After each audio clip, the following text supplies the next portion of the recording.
Менің телефонымда болашақ ұрпақтардың аты жөндері, номерлері жазулы. Олардың ішінде ағаларым да бар, інілерім де бар азулы.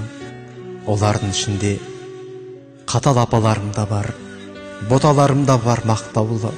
Дос қастарымның да, қарындастарымның да нөмірлері сақтаулы. Олар бір-бірімен хабарласып жатады, дабырласып жатады күні түн. Олармен сөйлессем деген менің де бар үмітім.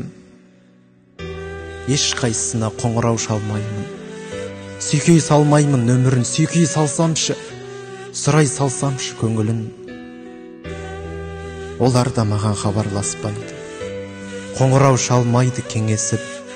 Өздері ғана сөйлесе беретіндер не осы?